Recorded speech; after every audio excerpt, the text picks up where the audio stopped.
إن الحمد لله نحمده ونستعينه ونستغفره ونعوذ بالله من شرور أنفسنا ومن سيئات أعمالنا.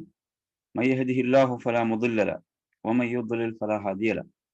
وأشهد أن لا إله إلا الله وحده لا شريك له وأشهد أن محمدا عبده ورسوله. أما بعد، يا أيها الذين آمنوا اتقوا الله حق تقاته ولا تموتن إلا وأنتم مسلمون. يا أيها الناس اتقوا ربكم الذي خلقكم من نفس واحدة وخلق منها زوجها وبث منهما رجالا كثيرا ونساء، فاتقوا الله الذي تساءلون به والأرحام إن الله كان عليكم رقيبا. يا أيها الذين آمنوا اتقوا الله وقولوا قولا سديدا يصلح لكم أعمالكم ويغفر لكم ذنوبكم، ومن يطع الله ورسوله فقد فاز فوزا عظيما. فإن أصدق الحديث كتاب الله، وخير الهدي هدي محمد صلى الله عليه وسلم، وشر الأمور محدثاتها، وكل محدثة بدعة وكل بدعة ضلالة وكل ضلالة في النار. அன்பிற்குரிய என் அருமை சகோதரர்களே, தாய்மார்களே, சகோதரிகளே, அஸ்ஸலாமு அலைக்கும் வரஹ்மத்துல்லாஹி வபரகாத்துஹு. இன்றைய நமது மார்க்க வகுப்பினூடாக நாம் பார்க்க போவது சொர்க்க வாசிகளின் பிரார்த்தனைகள். உண்மையில் இந்த மகத்தான நட்பாக்கியத்தை பெற்ற சொர்க்கவாசிகள், நாளை மறுமையில் இந்த உன்னதமான வெற்றியை பெற்றவர்கள் எவ்வாறு துஆ செய்ய போகிறார்கள், எவ்வாறு அவர்கள் பிரார்த்திக்க போகிறார்கள் என்பதை அல்லாஹு தஆலா முன்கூட்டியே அல் குர்ஆனின் மூலம் அறிவிக்கின்றான். அல் குர்ஆனின் மூலம் அல்லாஹ் குறிப்பிடுகிறான், அதாவது அந்த சுவனவாசிகள் எவ்வாறெல்லாம் துஆ செய்ய போகிறார்கள். அந்த துஆக்களுடைய தொடரில் நாம் முதலாவதாக பார்ப்போம். வகாலு, அவர்கள் எவ்வாறு சொல்வார்கள், அல்ஹம்துலில்லாஹில்லதி அஸ்ஹப அன்னல் ஹஸன இன்ன ரப்பனா லகஃபூருன் ஷகூர் என்று சொல்வார்கள். அதாவது எங்களை விட்டு எல்லா கவலைகளையும் போக்கிய அல்லாஹ்வுக்கே எல்லா புகழும் உரியதாகும். நிச்சயமாக எங்கள் இறைவன் மிக்க மன்னிப்பவன், நன்றியை ஏற்றுக்கொள்பவன் என்றும் அவர்கள் கூறுவார்கள். இன்ன ரப்பனா லகஃபூருன் ஷகூர். எனவே நறுமை சகோதரர்களே, அதாவது இவ்வுலக வாழ்வை பொறுத்தவரையில் இவ்வுலக வாழ்வு என்பது சந்தோஷம், கவலை என்பதெல்லாம் கலந்ததாகும். எனவே கவலைகள் அனைத்தும் போக்கப்படுகின்ற இடமாக எது இருக்கிறது என்றால் அது சொர்க்க வாழ்க்கை தான் இருக்கிறது, அந்த சுவன வாழ்வு தான் இருக்கிறது. அதே போன்று எமது கவலைகளை போக்குவதற்கு ஆற்றல் மிக்கவன் அல்லாஹ். எனவே நமது கவலைகளை போக்குமாறு நாம் அல்லாஹ்விடம் தான் பிரார்த்திக்க வேண்டும், அல்லாஹுவைத்தான் நாம் அல்லாஹ்விடம் தான் கேட்க வேண்டும். எனவே சொர்க்கவாசிகள் அவர்கள் அல்லாஹுவிடம் எவ்வாறு துஆ செய்வார்கள் என்றால், எமது கவலைகளை போக்கி அல்லாஹ்வுக்கே எல்லா புகழும். எனவே கவலைகளை போக்குவதற்குரிய அந்த பேராற்றல் மிக்கவன் அல்லாஹ் தான். இந்த நம்பிக்கை நமக்கு வர வேண்டும். எனவே நறுமை சகோதரர்களே, கவலைகளின் போது நாம் கலங்காமல் அந்த ரப்பை முன்னோக்கியவர்களாக, ரப்பிடம் கவலைகளை முறையிடக்கூடியவர்களாக இருக்க வேண்டும். அதே நேரத்தில் இவ்வுலக வாழ்வில் கவலைகள் என்பவைகள் அவைகள் யதார்த்தமானவைகள், அவைகளும் கலந்ததுதான் வாழ்வு. ஆனால் சொர்க்க வாழ்க்கை இருக்கிறதே, அந்த சுவன வாழ்வு, அதில் கவலைகள் கிடையாது. அதைத்தான் இந்த துஆ நமக்கு சொல்கிறது. அதாவது எல்லா கவலைகளையும் போக்கி அல்லாஹ்வுக்கே எல்லா புகழும். எம்மை விட்டு கவலைகளை போக்கி அல்லாஹ்வுக்கே எல்லா புகழும். எனவே நாம் அந்த நிலையான அந்த இன்பம், அந்த மகத்தான உன்னதமான இன்பத்துக்காகத்தான் நமது வாழ்வை நாம் அமைத்துக் கொள்ள வேண்டும். நாம் இந்த அற்பமான உலகத்துக்கு இந்த உலக வாழ்வை நாம் சொர்க்கமாக எண்ணிவிடக் கூடாது. இதை நாம் சொர்க்கமாக அமைத்துக் கொள்ளக்கூடாது. இந்த வாழ்க்கையில் கவலை இருக்கிறது, நோய் இருக்கிறது, முதுமை இருக்கிறது, ஏழ்மை இருக்கிறது, வறுமை இருக்கிறது, எல்லா நிகழ்வுகளும் கலந்தது தான் இந்த உலக வாழ்க்கை.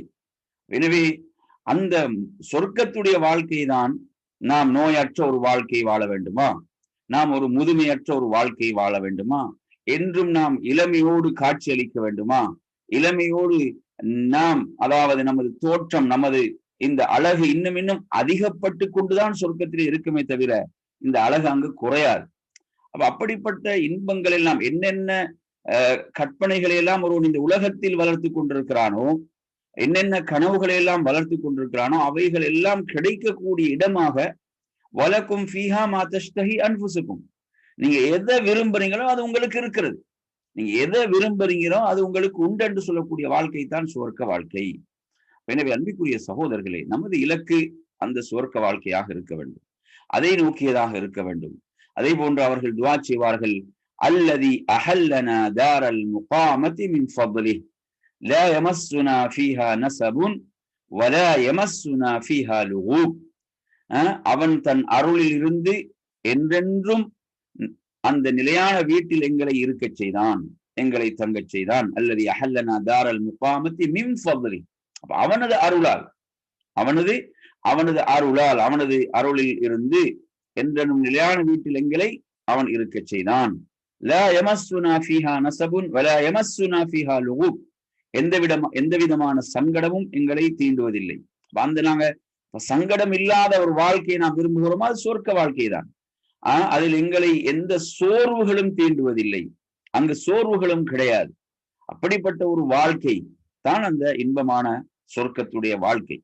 இந்த செய்திகள் இது 35வது அத்தியாயத்துடைய 34, 35 ஆகிய வசனங்களிலே இடம்பெறுகின்றன.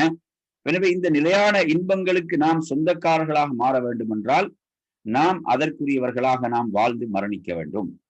அடுத்து நாம் பார்ப்போம் சொர்க்கவாசிகளுடைய துஆக்கள், பிரார்த்தனைகள்ல இரண்டாவதாக நாம் பார்ப்போம். இது 7வது அத்தியாயத்துடைய 43வது வசனம். வகாலு, அவர்கள் எவ்வாறு அந்த சொர்க்கவாசிகள் பிரார்த்திப்பார்கள், அல்ஹம்துலில்லாஹில்லதி ஹதானா லிஹாதா வமா குன்னா லினஹ்ததிய லௌலா அன் ஹதானல்லாஹ். என்ன சொல்வார்கள், இந்த பாக்கியத்தை பெறுவதற்குரிய நேர்வழியை எங்களுக்கு காட்டிய அல்லாஹ்வுக்கே எல்லா புகழும் உரியதாகும். அல்லாஹ் எங்களுக்கு நேர்வழி காட்டி இருக்காவிட்டால் ஒரு காலமும் நாங்கள் நேர்வழி அடைந்திருக்க மாட்டோம். இது 7வது அத்தியாயத்தில் 43வது வசனம். இதே போல அற்புதமான துஆன்னு பாருங்க. அதாவது நேர்வழி ஹிதாயத் என்பது அல்லாஹ் அவன் அதை நமக்கு அருள் பாலிக்கவில்லை என்றால், அதை அவன் நமக்கு அருளவில்லை என்றால் நாம் ஒருபோதும் நேர்வழி அடைய முடியாது. நமது இந்த உலகத்தில் உள்ள ஒருவன் தன்னிடம் உள்ள செல்வங்கள் கோடிகள் அல்ல பல கோடிகளை அவன் செலவு செய்தாலும் ஹிதாயத்தை நேர்வழி அவன் அடைய முடியாது. அல்லாஹ் நாடினால்தான் நேர்வழி கிடைக்கும், ஹிதாயத்து கிடைக்கும். இதை நாம் பாருங்க எவ்வளவு பெருமதியானது. அப்ப சொர்க்கவாசிகள் எதை உணர்வார்கள், அதாவது அல்லாஹ் நமக்கு நேர்வழி காட்டினான், அதனால்தான் நமக்கு இந்த வெற்றி கிடைத்தது. அவன் நமக்கு நேர்வழி காட்டியிருக்காவிட்டால் நாம் நேர்வழி பெற்றிருக்க மாட்டோம். எனவே அன்பிற்குரியவர்கள், நமக்கு கிடைத்த மிக பெரும் பாக்கியம் தான் இந்த ஹிதாயத். அவனது தீன், அவனது மார்க்கத்துக்காக நாம் வழிகாட்டப்பட்டிருக்கிறோமே, இதைவிட ஒரு பாக்கியம் வேறு எதுவும் இருக்க முடியாது. பாருங்க, இவ்வாறு சொர்க்கவாசிகள் துஆ செய்வார்கள் என்றால், அப்ப இதை அந்த சொர்க்கவாசிகள் இதனுடைய பெருமதியை உணர்ந்து கொள்வார்கள் என்றால் நாம் உலகத்தில் இந்த பெருமதியை உணர வேண்டும். நமக்கு கிடைத்திருக்கக்கூடிய மிக பெரும் பேரருள் தான் இந்த நேரான வழி, நேர்வழி, ஹிதாயத். அதனாலதான் நாங்க இந்த கிடைத்த நேர்வழியை கூட, அதாவது திரும்ப திரும்ப பிரார்த்தித்துக் கொண்டே இருக்க வேண்டும். இஹ்தினஸ் ஸிராத்தல் முஸ்தகீம், இஹ்தினஸ் ஸிராத்தல் முஸ்தகீம். ஒரு நாளைக்கு 17 தடவை இதை கட்டாயம் இந்த பிரார்த்தனை நாம் செய்தே ஆக வேண்டும் என்கின்ற அளவுக்கு உள்ள ஒரு துஆ தான், எமக்கு நேர்வழியை காட்டுவாயாக, எம்மை நேர்வழியில் நடத்துவாயாக. பாருங்க, தொழக்கூடிய ஒருவர் கூட ஒரு நாளைக்கு 17 தடவை நேர்வழியை கேட்க வேண்டும் என்றால் அப்ப எவ்வளவு முக்கியமானதாக இந்த ஹிதாயத் நேர்வழி இருந்து கொண்டிருக்கிறது. பாருங்கள், இதனுடைய பெருமதி அங்கு உணர்வார்கள். அப்ப அந்த ஹிதாயத்தின் மூலம் தான் நமக்கு சொர்க்கம் கிடைத்தது, அந்த நேர்வழியின் மூலம் தான் சொர்க்கம். சொத்து செல்வங்கள், காசு, பணங்கள் இந்த பூமியுடைய அளவுக்குத்தான் அவன் தங்கத்தை நிறைத்து கொண்டு போனாலும் ஈமான் என்று அவைகள் எதுவும் ஏற்றுக்கொள்ளப்பட மாட்டாது என்பதை நாம் விளங்க வேண்டும். எனவே நறுமையான சகோதரர்களே, அந்த வசனத்தை நீங்க பார்க்கலாம். முழுமையாக நீங்க பார்ப்பதாக இருந்தால் அதே 7வது அத்தியாயம் 43வது வசனம் அல்லாஹ் சொல்றான், வனஸஅனா மா ஃபீ சுதூரிஹிம் மின் கில் தஜ்ரீ மின் தஹ்திஹிமுல் அன்ஹார். அப்ப அதாவது இவ்வுலகில் ஒருவர் மீது ஒருவர் கொண்டிருந்த குரோதத்தையும் அவர்களுடைய இதயங்களிலிருந்து நீக்கி விடுவோம். அந்த கில்லை, குரோதத்தை நாம் அவருடைய இதயங்களிலிருந்து நீக்கி விடுவோம். அதே போன்று தஜ்ரீ மின் தஹ்திஹிமுல் அன்ஹார், அவர்களுக்கு அருகில் ஆறுகள் என்ன செய்யும், ஓடிக்கொண்டிருக்கும். அவங்க அப்போதான் அந்த துஆவை செய்வாங்க, அல்ஹம்துலில்லாஹ் வகாலு அல்ஹம்துலில்லாஹி அல்லதி ஹதானா லிஹாதா வமா குன்னா லினஹ்ததிய லௌலா அன் ஹதானல்லாஹ். அதாவது எமக்கு நேர்வழி காட்டி, இதற்கு நேர்வழி காட்டி, அதற்கு அந்த சொர்க்கத்துக்கு இதற்கு நேர்வழி காட்டி அல்லாஹ்வுக்கே எல்லா புகழும். அவன் நமக்கு நேர்வழி காட்டவில்லை என்றால் நாம் நேர்வழி பெற்றிருக்க மாட்டோம். லக்கத் ஜாஅத் ருசுலு ரப்பினா பில் ஹக் என்ன சொல்வார்கள், அதாவது இறைவன் நிச்சயமாக எங்கள் இறைவனுடைய தூதர்கள் உண்மை மார்க்கத்தை நம்மிடம் கொண்டு வந்தார்கள். லக்கத் ஜாஅத் ருசுலு ரப்பினா பில் ஹக். அதே போன்று என்ன சொல்லப்படும், இதற்கு பதிலாக பூமியில் நீங்கள் செய்து கொண்டிருந்த நன்மையான காரியங்களின் காரணமாகவே நீங்கள் இந்த சோனபதியின் வாரிசுகளாக்கப்பட்டிருக்கிறீர்கள் என்று அழைக்கப்படுவார்கள். என்ன, நாம் சொர்க்கத்துக்குரிய அமல்களை நாம் செய்வதன் மூலம் தான் இந்த சிறப்பை நாம் அடையலாம். அதற்குரிய செயல்களை நாம் செய்வதன் மூலம் தான் இந்த சிறப்பை அடைந்து கொள்ளலாம். அதே போன்று உள்ளத்திலிருந்து என்ன செய்யப்படும், குரோதம் என்பது நீக்கப்படும். குரோதம் என்பது நீக்கப்பட்டு அவர்கள் சொர்க்கத்தில் நுழைவிக்கப்படுவார்கள். இது தொடர்பாக நீங்க ஒரு ஹதீஸையும் பார்க்கலாம். புகாரில் 6535வது செய்தி. அபூ சயீத் அல்-குத்ரி ரலியல்லாஹு அன்ஹு அறிவிக்கிறார்கள், அல்லாஹ்வுடைய தூதர் ஸல்லல்லாஹு அலைஹி வஸல்லம் அவர்கள் குறிப்பிடுகிறார்கள், அதாவது அந்த மூமின்கள் நரகத்தை விட்டு அவங்க தப்பி, அதாவது சிராத்திலிருந்து அவங்க சிராத்தை கடந்து வரும்போது எங்கு நிறுத்தப்படுவார்கள், வயுஹ்பஸூன அலா கந்தரா, அதாவது கந்தரா என்றும் என்ன செய்து ஒரு பாலம் இருக்கும், கந்தராவின் மீது அவர்கள் நிறுத்தப்படுவார்கள். அதுவும் பைனல் ஜன்னதி வன்னார், சொர்க்கத்துக்கும் நரகத்துக்கும் மத்தியில் உள்ள ஒரு பாலம் தான். நாங்கள் எப்படி சிராத் என்பது ஒரு பாலம் என்று ஈமான் கொண்டிருக்கிறோமோ, அதே போன்று அதை தொடர்ந்து கந்தரா என்று ஒரு பாலம் இருக்கிறது என்பதையும் அல்லாஹ்வுடைய தூதர் சொல்கிறார்கள். அதில் அவர்கள் நிறுத்தப்படுவார்கள். அதில் நிறுத்தப்பட்டு என்ன செய்யப்படுவார்கள்,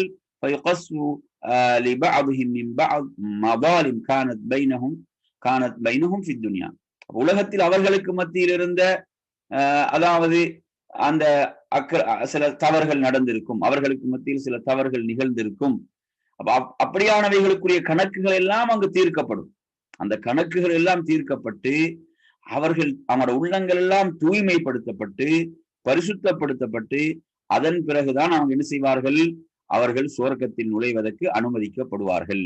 அப்ப அவங்க சொர்க்கத்துல நுழையும் போது யாரை பற்றியும் எந்த ஒரு குரோதம் அவங்களோட உள்ளத்தில் இருக்காது. அவைகள் எல்லாம் தூய்மைப்படுத்தப்பட்டு உலகத்தில் நடந்த விஷயங்கள் அனைத்து கணக்குகளும் முடிக்கப்பட்டு தீர்க்கப்பட்டு அந்த உள்ளங்கள் தூய்மையான பிறகுதான் அவர்கள் என்ன செய்யப்படுவார்கள், அவர்கள் அந்த சொர்க்கத்தில் அவர்கள் நுழைவார்கள் என்ற ஹதீஸை நாம் பார்க்கிறோம். இந்த வசனத்துக்கு விளக்கமாக இந்த ஹதீஸை அறிஞர்கள் குறிப்பிடுவார்கள்.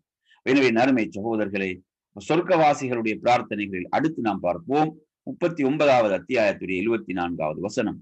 வகாலு, அவர்கள் சொல்வார்கள், அல்ஹம்துலில்லாஹில்லதி ஸதகனா வஅதஹு وأورثنا الأرض نتبوأ من الجنة حيث نشاء فنعم أجر العاملين. அதுக்கு அந்த சொர்க்கவாசிகள் அந்த சொர்க்கத்தை கிடைத்தவர்கள் என்ன செய்வாங்க, அல்லாஹ்வை புகழ்வார்கள். அல்ஹம்துலில்லாஹ், அல்லாஹ்வுக்கு எல்லா புகழும், அவன் தன் வாக்குறுதி எங்களுக்கு உண்மையாக்கி வைத்து அதே போன்று சொர்க்கத்தில் நாம் விரும்பும் இடமெல்லாம் சென்றிருக்க அப்பூமியை எங்களுக்கு உரிமையாக்கி வைத்தான் என்று கூறுவார்கள். அப்ப அந்த சொர்க்கத்தில் விரும்பிய இடங்களுக்கு எல்லாம் என்ன செய்யலாம், செல்வதற்கு அவன் நமக்கு உரிமையாக்கி வைத்தான் என்று கூறுவார்கள். எனவே நன்மை செய்தோரின் கூலி இவ்வாறு நன்மையாகவே இருக்கிறது என்று அல்லாஹு தஆலா சொல்கிறான். அப்படிப்பட்ட பாக்கியத்துக்குரியவர்களா பாருங்க, அல்லாஹ் எதை வாக்களித்தானோ அந்த வாக்குறுதி அல்லாஹ் நிறைவேற்றியே தீர்வான்.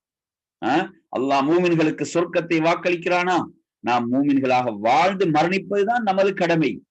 நாம் நல்ல அமல்கள், சாலிஹான அமல்கள் ஈமானோடு செய்து நாம் மரணிப்போமா, நிச்சயமாக அல்லாஹ் அவ்வாறானவர்களுக்கு சொர்க்கத்தை வாக்களித்திருக்கிறான். அல்லாஹ் வாக்களித்தது அங்கு கிடைத்தே தீரும். அல்லாஹ் வாக்களித்தது நமக்கு கிடைக்கும். அதைத்தான் என்ன, அல்லாஹ் வாக்குறுதி அல்லாஹ் எமக்கு உண்மையாக்கி வைத்தான் என்று அவர்கள் துஆ செய்வான்.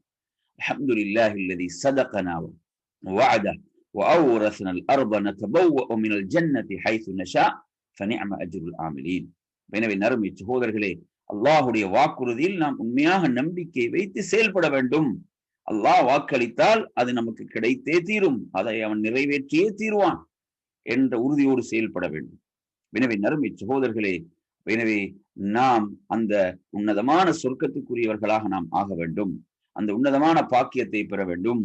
பாருங்கள், அவர்களுடைய சொர்க்கவாசிகளுடைய துஆக்கள் எல்லாம் அல்ஹம்துலில்லாஹ் அல்ஹம்துலில்லாஹ் அல்ஹம்துலில்லாஹ் என்று அல்லாஹ்வை அவர்கள் புகழ்ந்து கொண்டுதான் இருப்பார்கள். அவ்வளவு பாக்கியங்கள், கற்பனை செய்து பார்க்க முடியாத அந்த பாக்கியங்களை அல்லாஹ் தயார்படுத்தி வைத்திருக்கிறான். அடுத்த நறுமை சகோதரர்களே, இறுதியாக நாம் பார்ப்போம் சொர்க்கவாசிகளுடைய பிரார்த்தனைகளில் அல்லாஹ் சொல்கிறான், தஅவாஹும் ஃபீஹா, அதில் அவர்களுடைய துஆ பிரார்த்தனை என்ன, அவர்களுடைய பிரார்த்தனை சுப்ஹானக், நீ மிக்க தூய்மையானவன், நீ மிக்க பரிசுத்தமானவன், அதே போன்று அல்லாஹும்ம வ தஹிய்யத்துஹும் ஃபீஹா சலாம், அதில் தம் தோழர்களை சந்திக்கும் போது அவர்களின் முகமன் சலாமுன் என்பதாக இருக்கும். சலாம் சலாம் தான் அங்கு பரிமாறப்படும், சலாத்தை தான் அவர்கள் பரிமாறிக்கொள்வார்கள். அங்கு அந்த சலாம் என்பது தூய்மையான உள்ளத்திலிருந்து வெளிப்படும். அங்கு கவலைகள் இல்லை, கஷ்டங்கள் இல்லை. ஒவ்வொருவரும் சலாமை எப்படி சொல்வார்கள் நாம் எண்ணி பார்க்க வேண்டும். சுப்ஹானல்லாஹ். அதே போன்று அல்லாஹ் சொல்றான் வ ஆகிரு தஅவாஹும், அவர்களுடைய அந்த இறுதியான அந்த பிரார்த்தனை என்பது அனில் ஹம்துலில்லாஹி ரப்பில் ஆலமீன், எல்லா புகழும் அகிலங்கள் அனைத்துக்கும் இறைவனாகிய அல்லாஹ்வுக்கே என்பது அவர்களது பிரார்த்தனையின் முடிவாக இருக்கும். அதான், அதாவது அல்ஹம்துலில்லாஹி ரப்பில் ஆலமீன். இந்த உலகத்தில் தான் மனிதன் திருப்திப்படாமல் இருக்கிறான், திருப்தி அடையாமல் இருக்கிறான், மனிதனை திருப்திப்படுத்த முடியாமல் இருக்கிறது. அங்க அவனுக்கு வழங்கப்படுகின்ற அந்த இன்பங்களை பார்த்து அவன் சொல்வது அல்ஹம்துலில்லாஹி ரப்பில் ஆலமீன். இதுதான் இறுதியான பிரார்த்தனையாக இருக்கும், இறுதியான பிரார்த்தனையாக இருக்கும், சொர்க்கவாசிகளுடைய பிரார்த்தனையாக இருக்கும் என்று அல்லாஹு தஆலா 10வது அத்தியாயத்துடைய 10வது வசனமாக குறிப்பிடுகிறான். அதே போன்று நீங்க பார்க்கலாம், முஸ்லிம்ல 2835வது செய்தி, ஜாபிர் இப்னு அப்துல்லாஹ் ரலியல்லாஹு அன்ஹு அறிவிக்கிறார்கள், அல்லாஹ்வுடைய தூதர் ஸல்லல்லாஹு அலைஹி வஸல்லம் அவர்கள் குறிப்பிட்டார்கள், யுல்ஹமூன அத்-தஸ்பீஹ வல் ஹம்த கமா துல்ஹமூன அன்-நஃபஸ். இப்ப இந்த உலகத்துல நாங்க எவ்வாறு மூச்சு விடுகிறோமோ, நாங்க என்ன காரியத்தை செஞ்சாலும் நாங்க என்ன செய்வோம், மூச்சை விடுகிறோம், மூச்சை உள்ளே வாங்குகிறோம். அப்ப இவ்வாறு நாம் இந்த மூச்சு எவ்வாறு உலகத்துல மூச்சு விடுகிறோமோ அதற்குரிய உணர்வு நமக்கு வழங்கப்பட்டுள்ளதோ, அது போன்று சொர்க்கவாசிகளுக்கு மறுமையில் என்ன உணர்வு வழங்கப்படும், அவங்க சுப்ஹானல்லாஹ் அல்ஹம்துலில்லாஹ் என்று சொல்லிக்கொண்டே இருப்பார்கள். அவங்க என்ன வேலையில ஈடுபட்டாலும், என்ன வேலையில் இருந்தாலும், எப்படி நாங்கள் உலகத்துல அந்த மூச்சை விடுவது அது நமது உணர்வுகளோடு இருக்கிறதோ, அது போன்று அவைகள் உணர்வுகளோடு கலந்து விடும். அப்ப சொர்க்கத்துல அவங்க என்ன செய்வாங்க, சுப்ஹானல்லாஹ் அல்ஹம்துலில்லாஹ் என்று சொல்லிக் கொண்டுதான் இருப்பார்கள் என்று நபி ஸல்லல்லாஹு அலைஹி வஸல்லம் அவர்கள் குறிப்பிட்டார்கள். எனவே நறுமையான சகோதரர்களே, இப்படிப்பட்ட உன்னதமான அந்த சொர்க்கத்துக்கு உரியவர்களாக நாம் மாற வேண்டும். அதற்காக நாம் அல்லாஹ்விடம் பிரார்த்திப்பதோடு அதற்குரிய செயல்களை செய்யக்கூடியவர்களாக அல்லாஹ் நம்மை ஆக்கியருள்வானாக என்று கூறி நிறைவு செய்கிறேன். وآخر دعوانا أن الحمد لله رب العالمين والسلام عليكم ورحمة الله وبركاته.